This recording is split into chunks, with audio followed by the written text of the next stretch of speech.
The Ken McElroy Show. I'm your host, Danille, here with Ken. Hey, everybody. Happy Valentine's Day. Yes, happy Valentine's Day. Glad you remembered.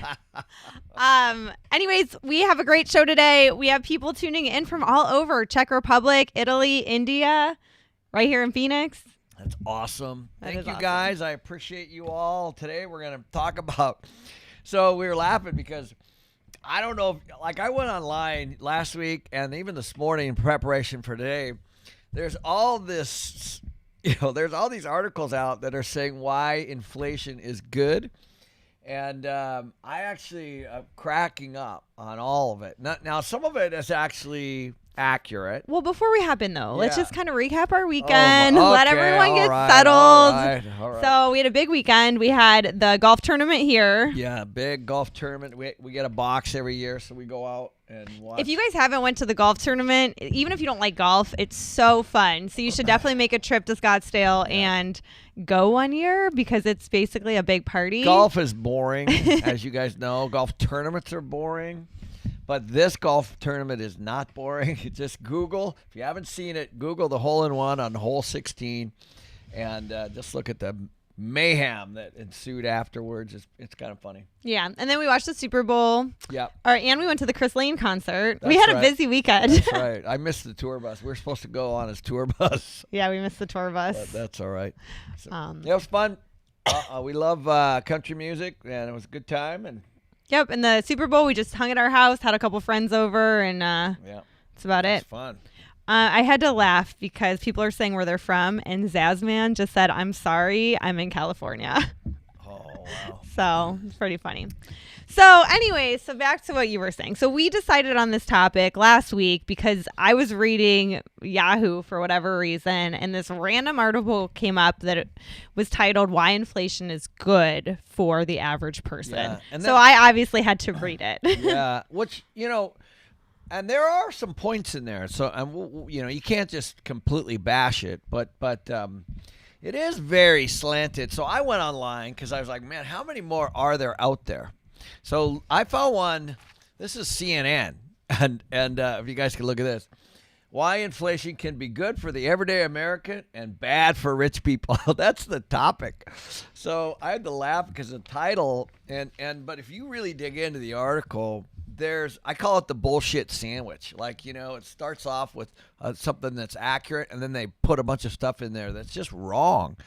And so, I know you guys know a lot about this, but I think it's just important to understand that, the power of education, because the stuff that people are putting out, sometimes what's happening is people are literally, they're taking it as gospel. And that's really the issue, I think. Yeah, I mean, it's slanted because, and this is, even if you guys are educated enough to know that this is kind of BS, this is the stuff that your family might be reading, your friends might be reading. So it's good to understand what they might be thinking because the media is, manipulating the information. But also just to break it down because some of you might not know and might read this and think that it's true. It's just good to, again, this is why we study this stuff, is so that when you read it, it actually pops. Because I'll be honest, when I first got out of school, I used to read this and I would because I don't know enough about the intricacies of the data in the article. But now as you start to study these things, and I'll just start with this one. It says that it can actually be a good thing for many working class Americans. So it's perfectly, that's like the first sentence, right? Right. So it's like targeting. Yeah, and then it says fixed rate debt for 30-year mortgage. And that is also true. What do you mean by that? Well, what they're saying is fixed rate debt, of course. So inflation is good for borrowers. So that's what they're packing in there.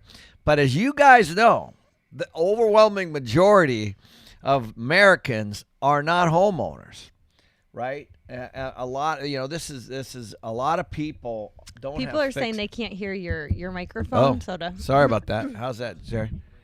Oh, okay. So thank you. I appreciate that.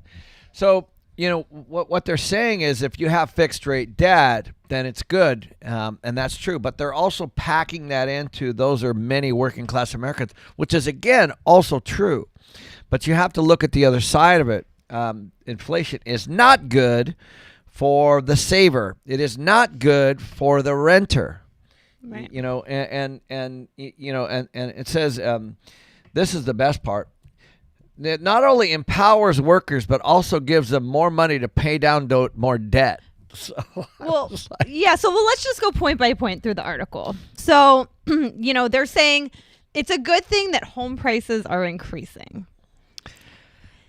I guess it depends. Yes, that is definitely happening. So if you own a home, then yes. If you own real estate or hard assets, and this is kind of the point of the channel, is in times like this when you have hard assets, then they go up in value, and that is the entire point. And that's their spin, like home prices are up 20%, and that's so great for all of you homeowners. The truth is that it's only beneficial if you actually sell. Because if you don't sell, you have more wealth, but you're not selling it. And then if you do sell, you have to buy something else or rent at high prices. So it's not really beneficial for a homeowner. When you exit and then re-enter, you're entering the same market you're exiting. So, and of course, as you guys know, we're heading into a pretty high rent growth time. So you can definitely imagine this. Let's say your home goes up a lot from inflation, mm-hmm. and you sell, and you got maybe $100,000, and you stick it in the bank. You're screwed, because now inflation kills savings. So you have to almost keep it in hard assets, and then do the cash out refinance, which is what we always talk about, and use that to reinvest and then cover it with a renter, because rents are going like this. That is the right strategy, and that's the whole point of why I take this time to talk to you guys on Monday, is that issue alone. You're not going to get there through wage growth. Yeah, and then the whole truth, right, is that if your house is valued at more, then your property taxes actually go up. Oh, trust me, that's what they're going after next. So you have this asset. The spin is you have this asset and it's going up and it's just so great for you. But realistically, it's not great for you even if you own a home, because your property taxes are going to go up and you're probably not going to sell it. So that was spin number one. Yeah, and then there's another one, though, that's not in her notes. The CNN, I love this one. Many of the people are taking a bath when prices are higher than net worth people, because the net worth people hold the majority of the government bonds. So I was like, oh my gosh. Now, luckily, there was a day where I didn't understand what a government bond was. Yeah, I think most people don't. I don't really. So check this out. So all a government bond is you loan money to the government, and the government pays you a fixed rate interest. So that's essentially, it's more complex than that, but that's essentially what it is. It's government debt. Okay, so I, of course, study this stuff. So I went on, just Google this, who holds the majority of government debt? Guess who the number one person was at one time? China. Foreign investors won, which of course you guys probably don't care about. But also the mutual funds, pension funds, like it's ridiculous. They're saying that, they're trying to make it sound like, these one percenters are holding on these government bonds, and maybe in some cases they do. But if you look at the breakdown, the majority of the government debt is actually in their quarterly statements that you guys rip open and read every single time. So government or treasuries are part of a strategy, and the problem is, and they're accurate in saying that government bonds do get hurt. It's because they have a fixed rate. That's what it is. So let's say you give $1,000 to a government through a government bond, and these bond offerings can be all kinds of things. They can be roads, they can be bridges, they can be all this stuff. And let's say it's 5%, and you own that. Well, if inflation's at 7%, it's actually bad, right? Because you're again, it's like my mom. I talk a lot about my mom. My mom has a fixed income from the Social Security and her pension. And it is what it is. And as things go up, it's worth less. And then, of course, people that own these bonds can sell these bonds. The point is, guys, I don't want to get into the bonds as an entire discussion on a real estate channel. But the point is that CNN, I don't know who this person is, and Yahoo and all these people are coming out with this spin job about how this is good. Wage, if you're an employee and your gas is going up and your food's going up and all these other things are going up, it does not benefit you. It does not benefit you, especially, your employer's not adjusting your wages every single month. And what happens is wages go up. Employers, if they can't raise their prices, then they have to start cutting back, because the employer is not going to run a company that's negative.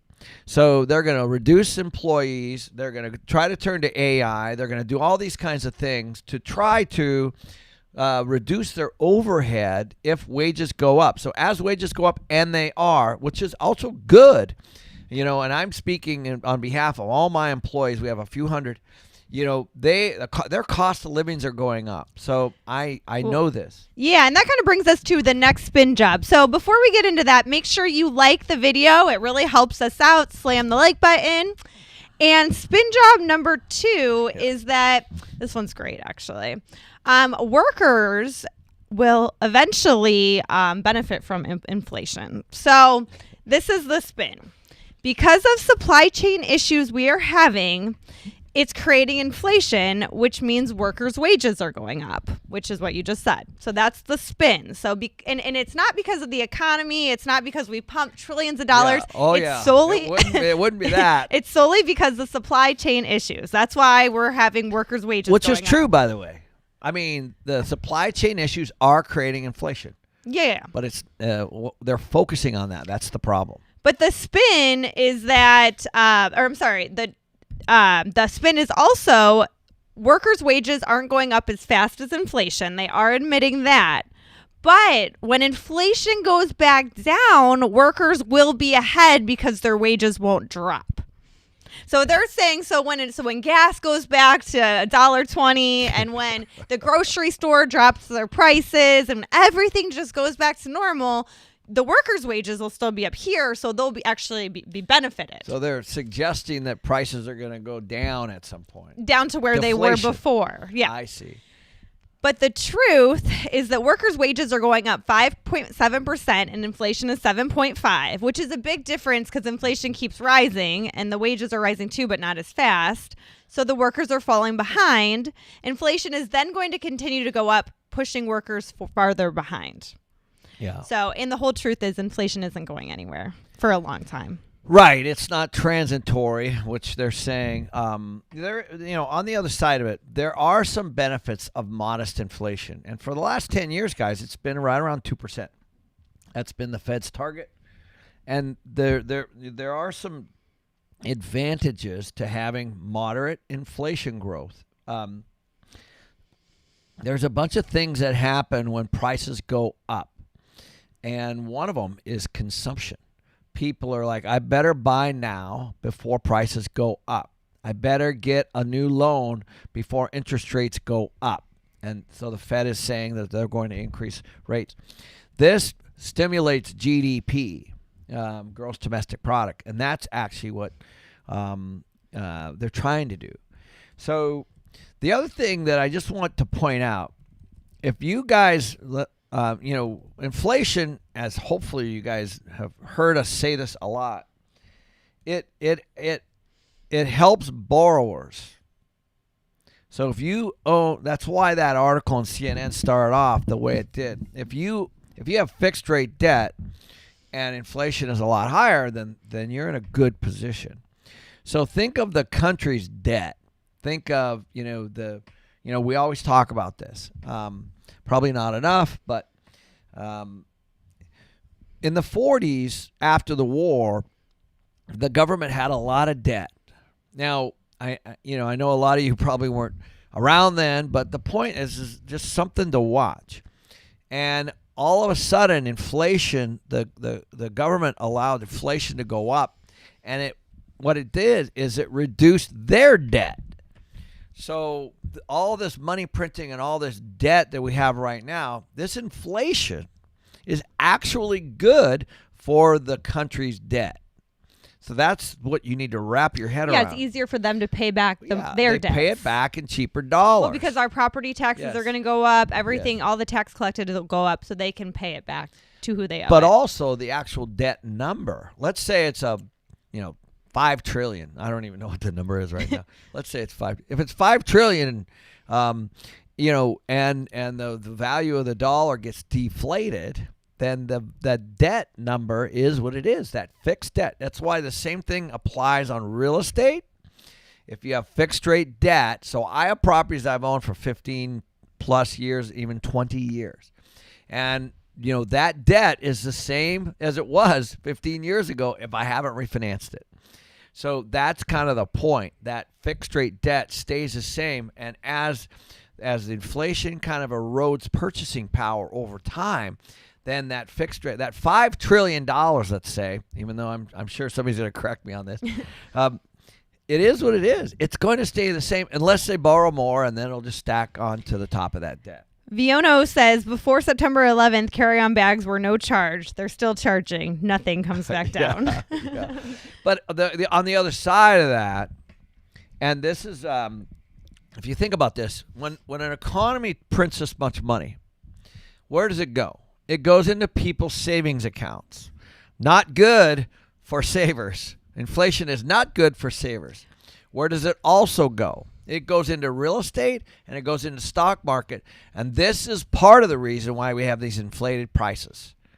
Yeah, and Aaron has a good question on YouTube. He said, curious how you're thinking about getting money into hard assets now versus keeping dry powder during an inflationary environment. Heck of a question, man. That's the one all my friends are struggling. I have a friend the other day, and he's like, I won't say who he is, but he has a lot of money in savings. And he's like, what should I do? How much dry powder should I have? And what should I be doing?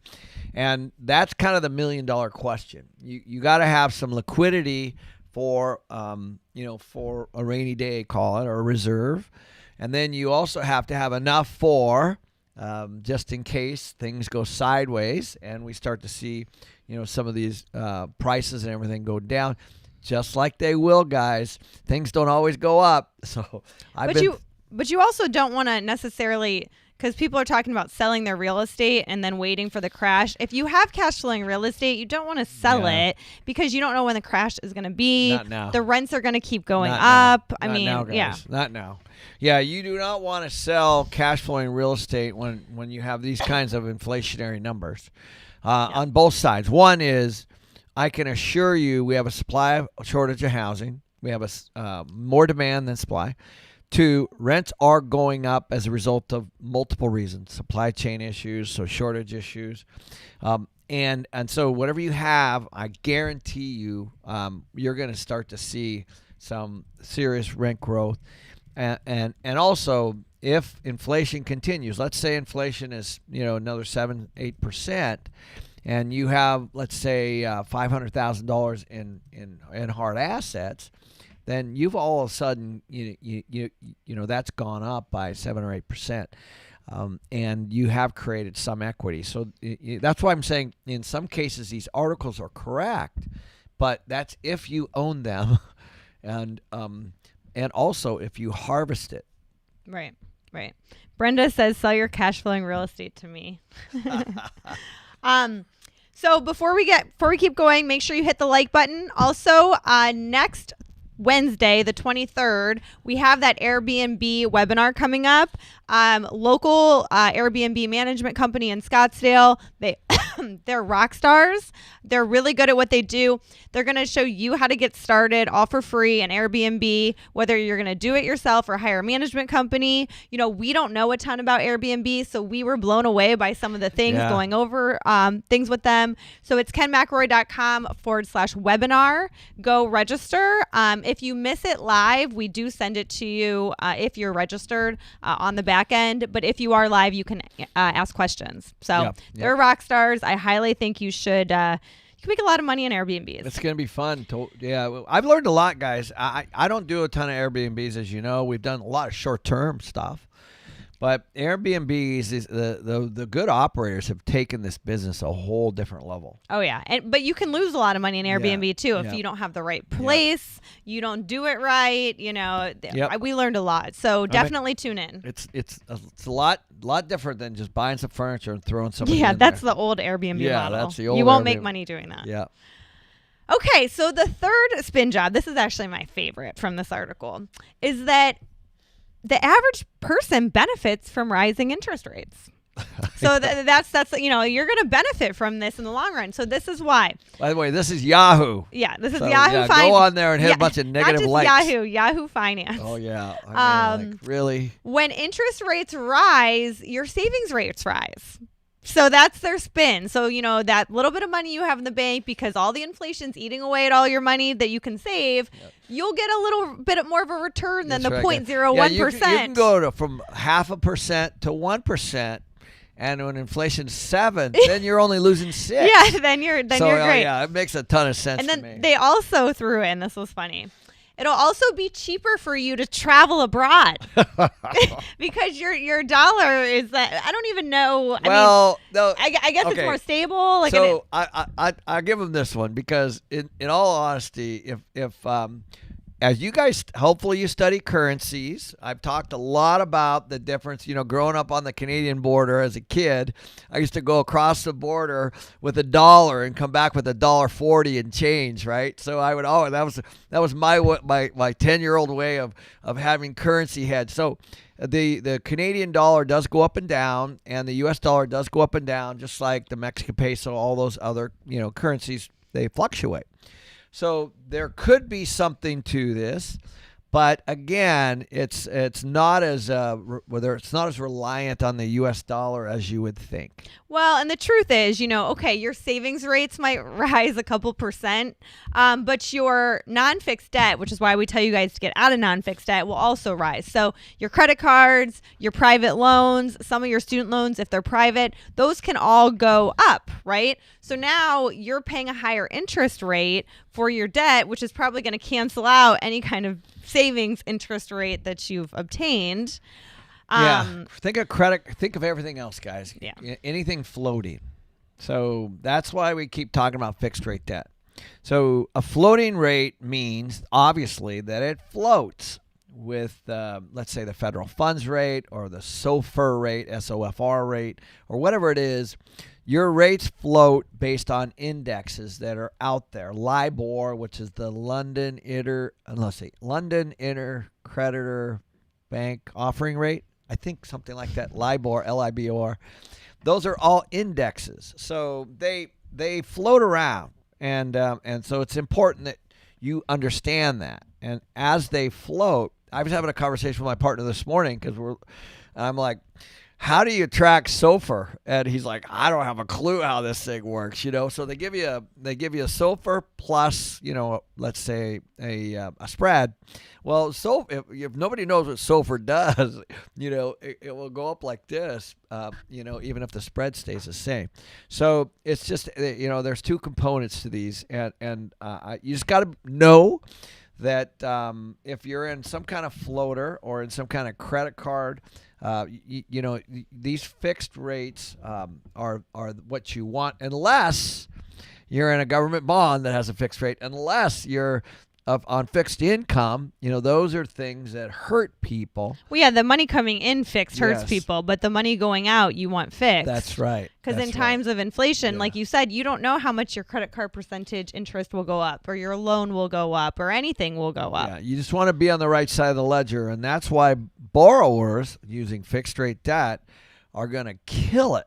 Well, I love that Yahoo Finance didn't mention that. So the one person that benefits from inflation are people with fixed rate debt, but Yahoo Finance, they didn't go into that. Yeah. And on this last point, just think if interest rates go up, what they say that it benefits people? They have a savings account. Okay, everyone's mortgage payments goes up. Everyone's car payment, things that are mortgage payments that are fixed or not fixed. Not fixed, right? So they don't even address that. They just focus on savings rates.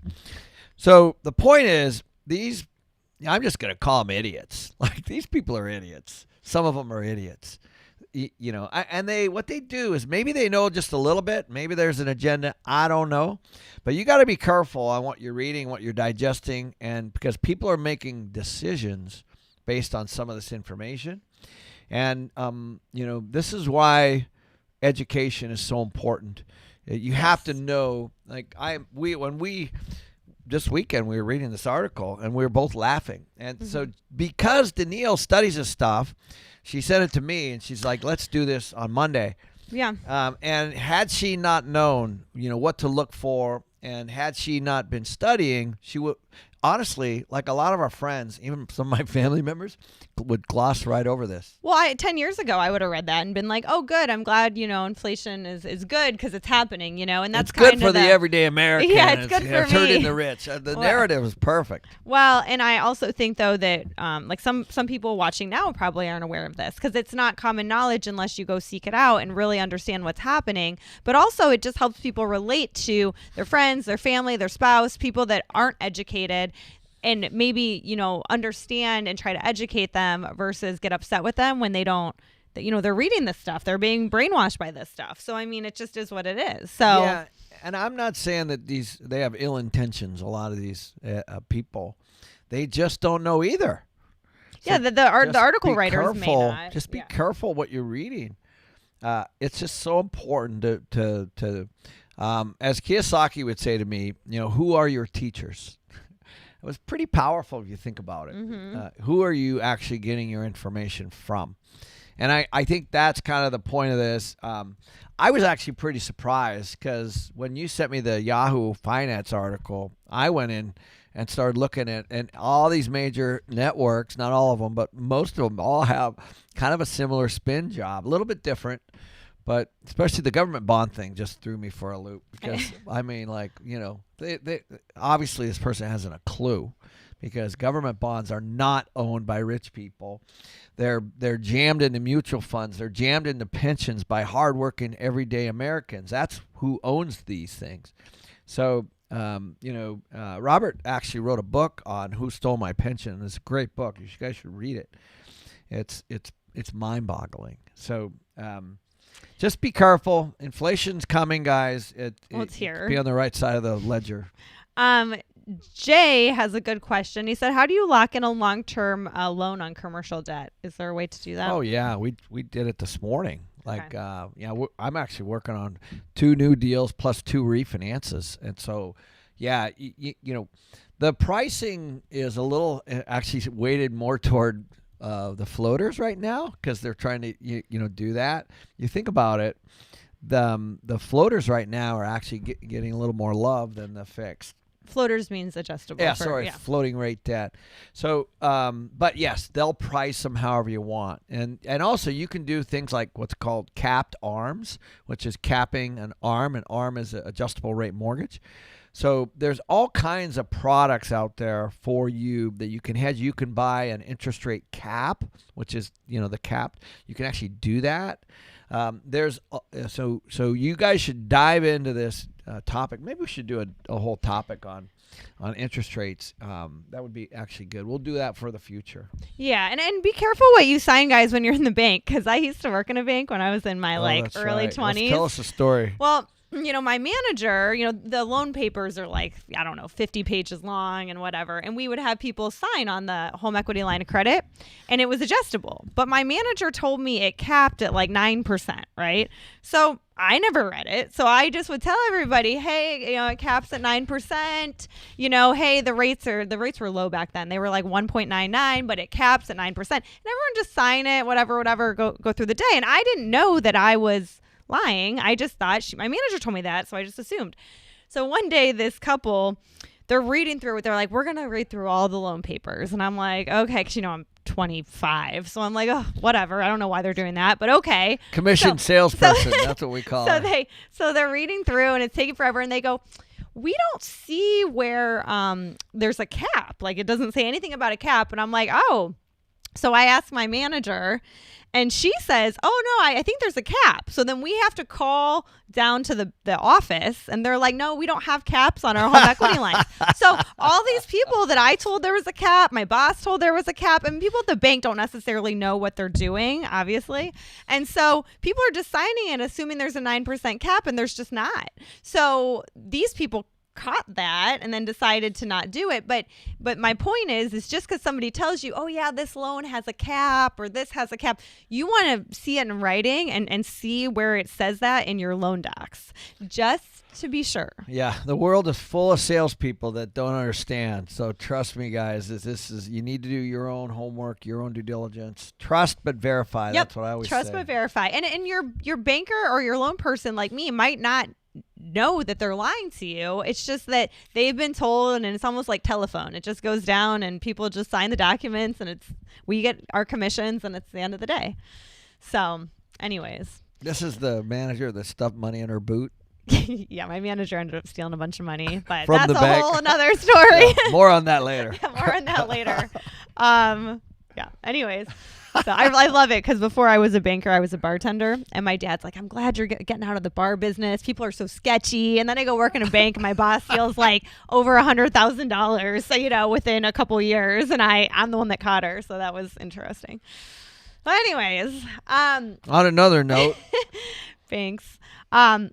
So now we're going to dive into our premium questions. Make sure you sign up. It's kenmcelroy.com/premium. Premium Live, all one word, will get you 7 days free. You can ask Ken questions, and we're starting to do monthly happy hours. Yeah. So the first one's going to be next. The 21st. Yeah. Hey, if you guys want to pepper a securities attorney that's $500 plus an hour, with free questions, then this is your time. If there's anything you have to ask, this is basically a legal show.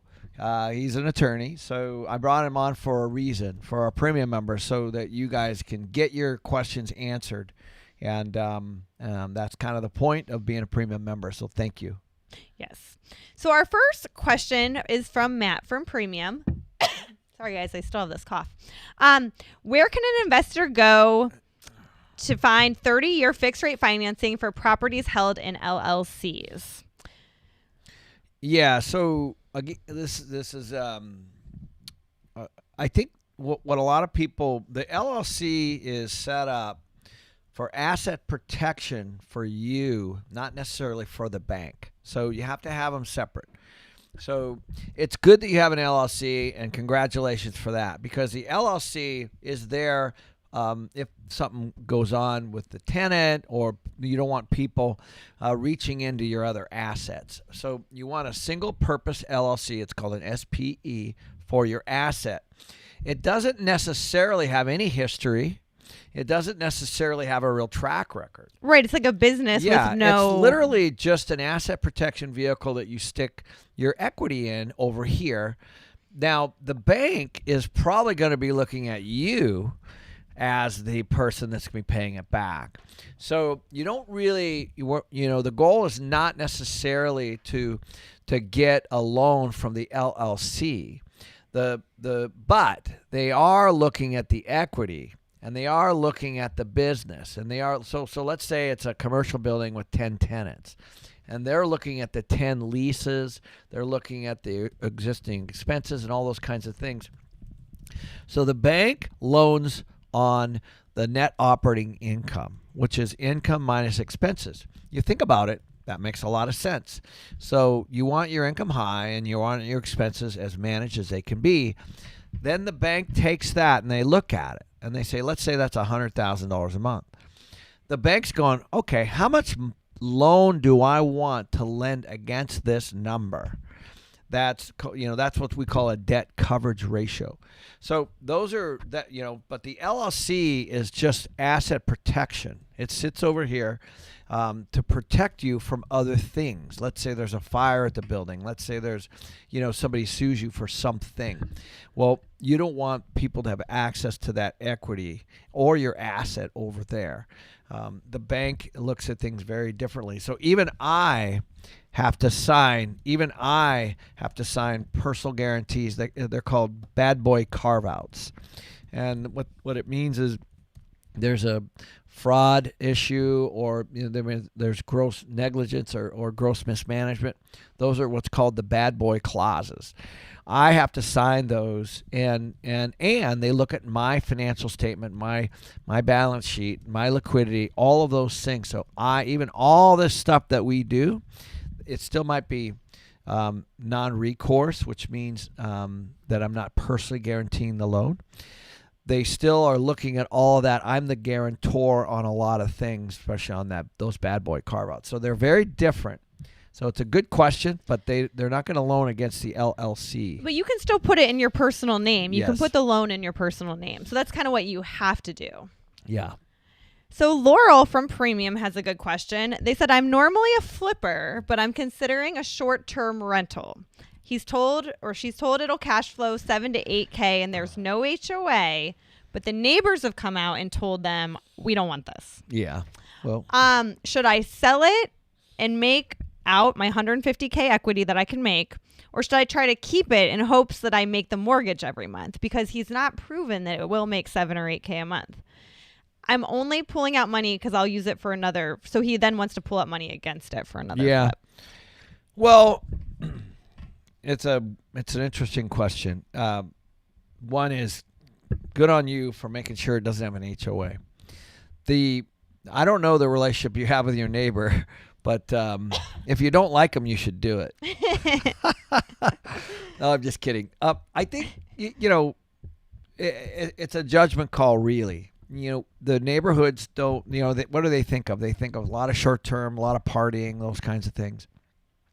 You have to verify the income. Obviously, you can't. Well, that's the concerning part, is he's in hopes to make the mortgage. So I would suggest that you listen to this Airbnb discussion that we're doing, because what we were told is their target is 85%. That means a 15% vacancy. That's their target. And these are heavily managed. I don't know what a non-heavily managed Airbnb vacancy rate is. Mm-hmm. There's also a bunch of upfront costs, I know, on furniture and security cameras and all these other things. Well, that's the problem. There's a lot of upfront costs. So if it's not like you throw some furniture in and you see if it works out, you're. Yeah. And I think as long as you're not restricted by the city, the county, the HOA, you're probably okay to do it. But, the neighbor might be a pain in the butt for you, moving forward. You never know. But you'd be surprised at the level of Airbnb people. You can get we rented a place in Hermosa Beach, right on the sand, because I don't want to buy it's a $20+ million home, and for 2 months, and I'm obviously not going to rip the place up, so it can be fine depending on the longer term. But obviously, if it's a nightly, maybe every 2 nights, 3 nights, it could be a bit disruptive to your neighbor, especially if they've already told you. Sounds like you know them pretty well. So, well, no neighbor is going to want an Airbnb next to them. No neighbor's going to want one. You just got to kind of look at the math. It really boils down to math. If you can rent that place and refinance and do a cash out, you could do it that way too. But what you really should do is check out the webinar next week, where you can ask the people that actually do Airbnb these questions. Ask them that question they're the experts there. So Chad is asking from Premium. I've heard you talk a few times about not buying on the fringe of larger markets, since those are the first to go in a down market. How do I know I'm on the fringe? Wow. I've been asked that question a lot. So if you don't know you're on the fringe, you're on the fringe. I'm just kidding. I think, just think where it really, when I talk about that, I'm talking about things like crime. If you're in the downtown Portland area, you're not walking around. I have a good friend. He was just in town for the tournament. I'm from Seattle, so I'm going to pick on it again. He has 3 daughters. One's a naturopath, and her practice was downtown Seattle. She moved. Another daughter moved. They moved to the fringe because per him, they didn't feel safe walking around to different places in the city at the moment. So,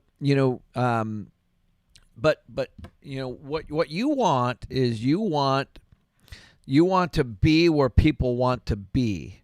That's the bottom line. And so it used to be that the urban areas, the core, let's call it San Francisco, Seattle, Portland, all that kind of stuff, was kind of the hub. A lot of stuff happens. You got to think of everybody coming in and leaving every day or even staying there. There's a lot that goes on.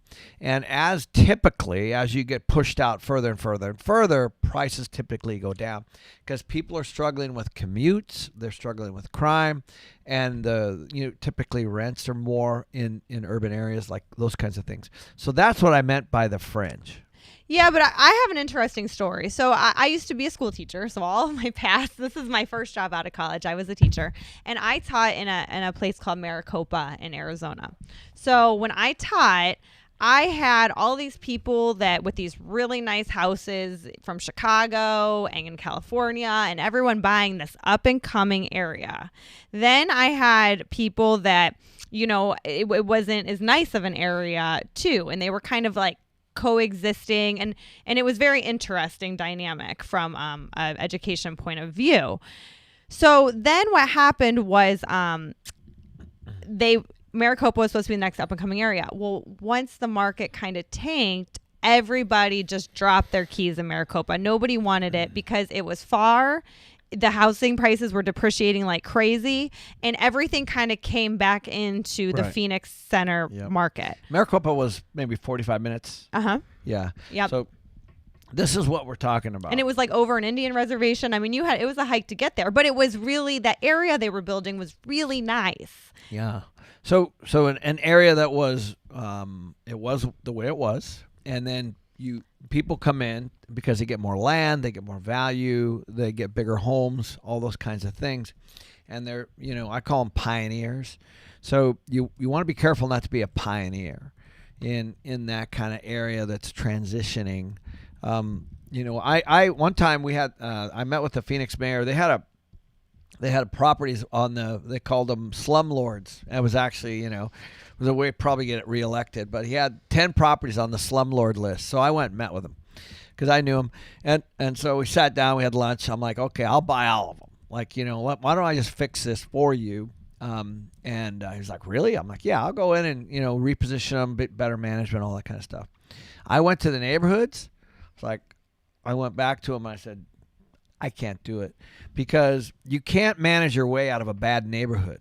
Right. And that was the lesson, so these properties, I could have bought them for really, really a nice price, but what was going on in the surrounding neighborhood made it impossible. And I've been in the situation to be able to do anything good because you have, just by being in that general area, you had other issues happening. So you could try to manage yours the best you could, but it was always the target. Yep. So Anthony from Premium has a question I think some of you can relate to. So he bought a townhouse in Maryland in 2019. He owes $330K and it's worth $440 at the moment. He wants to move to Florida.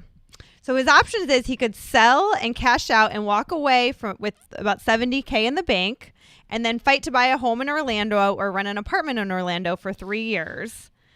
Or he could rent out his home in Maryland and then move to Florida, and hopefully that would cover his rent.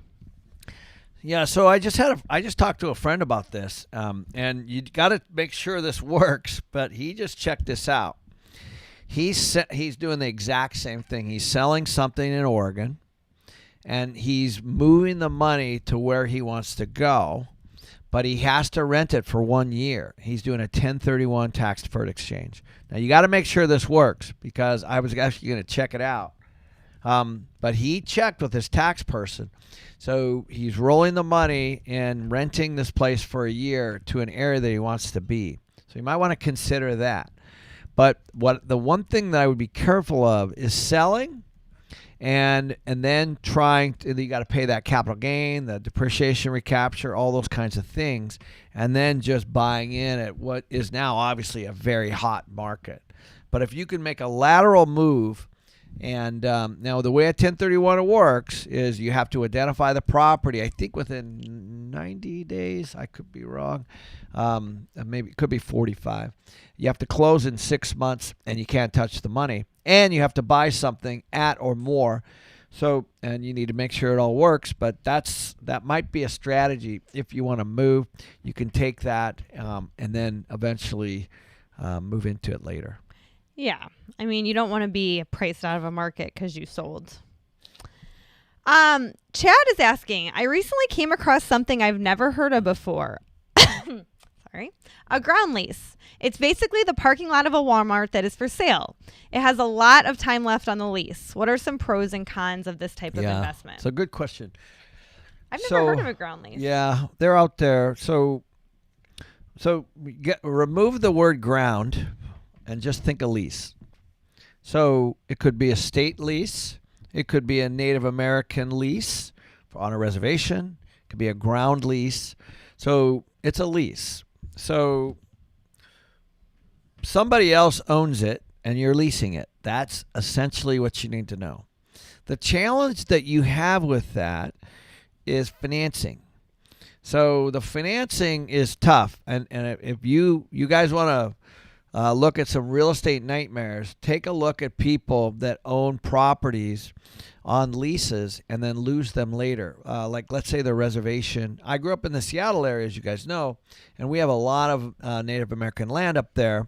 And we have, and it's actually happened in Rocky Point, Mexico, not far from Arizona, where the tribe or the reservation might just decide, hey, we're not going to give you access anymore.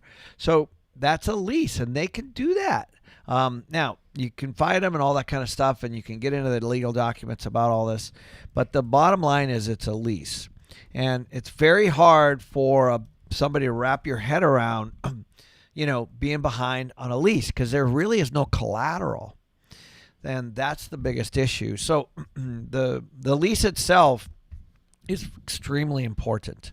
So I know that I've seen a bunch of these. The state, obviously, there's people that do this, though. And there's people that specialize in this. I'm not one of those guys.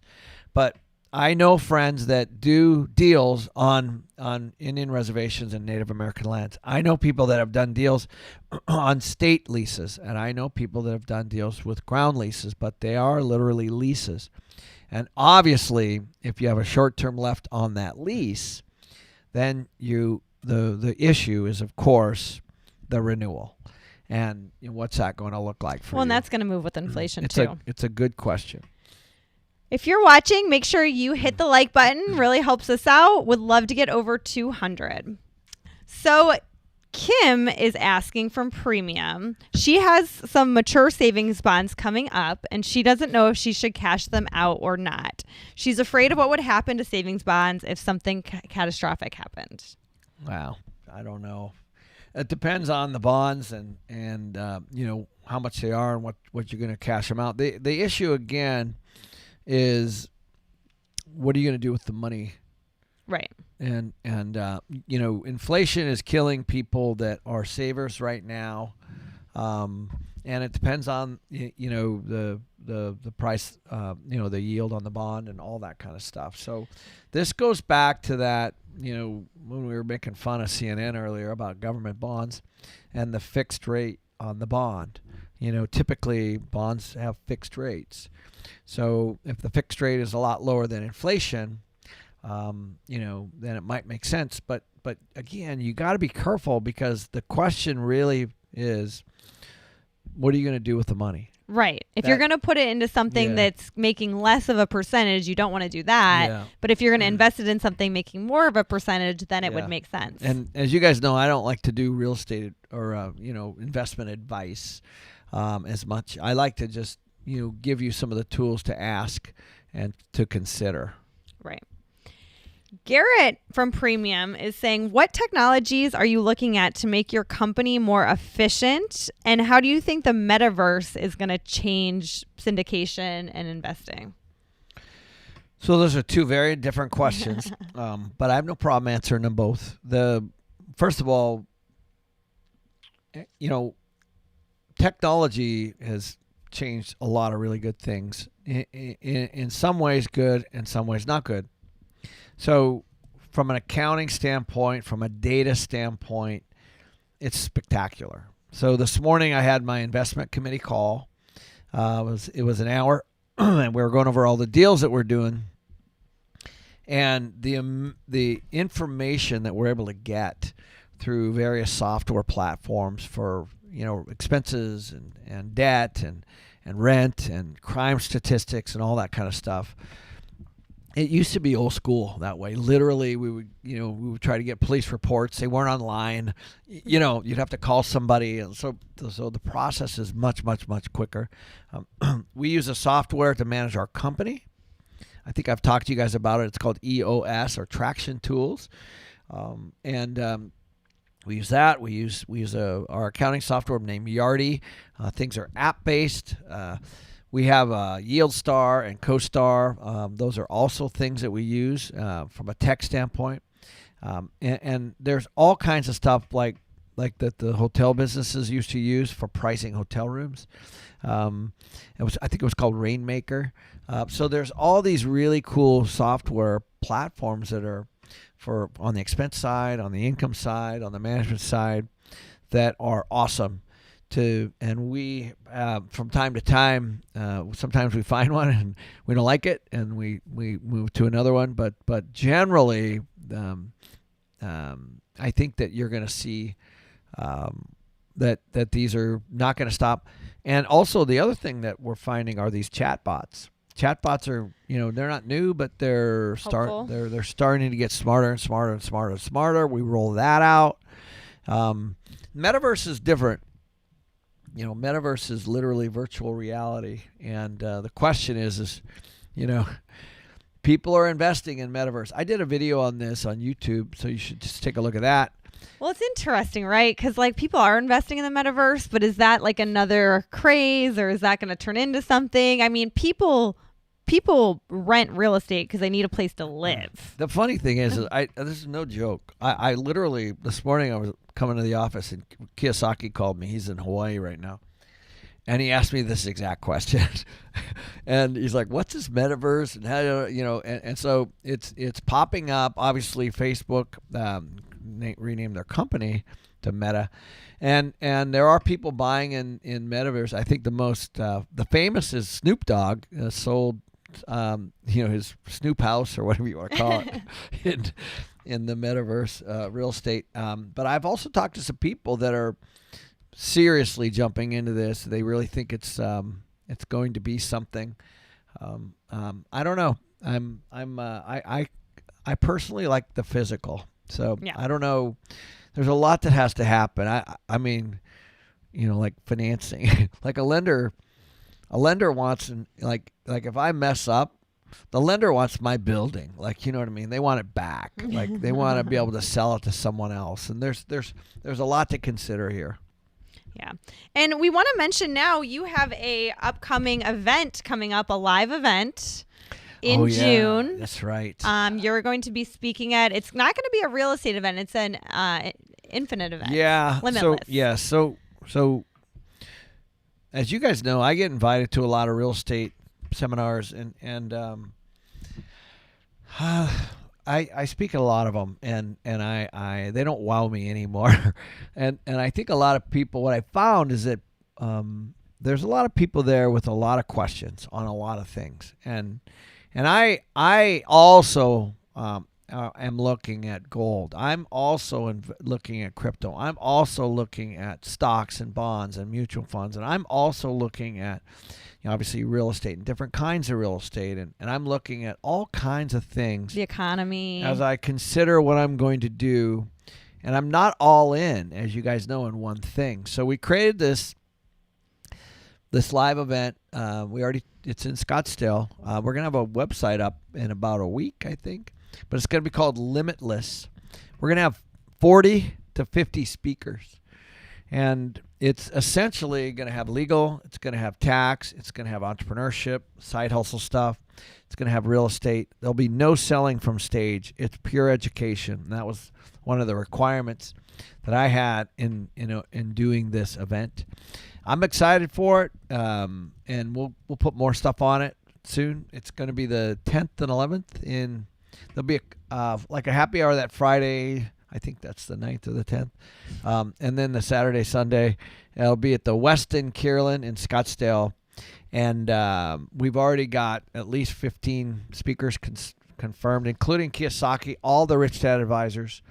And I'm excited about it. It's going to be really fun. If it goes off the way I think, it's called a Financial Education Expo, and I am committed to trying to talk about things that are confusing to me and to all my friends that are trying to figure out how to pass money generationally to their kids, how to do trusts, all that stuff that is hard to navigate and super confusing. So yeah, and it'll be really fun. We're gonna have a lot of fun events there, and it's gonna just be a blast. And it's in Scottsdale, which is a great time. We don't have the website yet to sign up, but be on the lookout for that because we'll be starting to sell tickets probably next week. And if you guys, you can email us, and I'll get you on a list, and you'll be the first to know. We are gonna have an early bird price, obviously, and then it goes up every month basically till June. But just send an email. And when we have it out, we'll send you the link and you can sign up. Yeah. So if you want to go to kenmcelroy.com/newsletter, then that's probably the first place you'll hear about it and be able to get tickets. Yeah. And the reason I do it, guys, is because I get a lot of requests to mentor, coach, and speak live. And I actually want to just do that to my own people. Honestly, that's the truth. I don't want to fly around and speak. I'd rather do it for the people that follow me now. Yeah, for sure. So, we will see you guys next week. Make sure to like the episode and make sure to register for the AirBNB webinar on next Thursday or next Wednesday. Yeah. Thanks, guys. Appreciate you as always.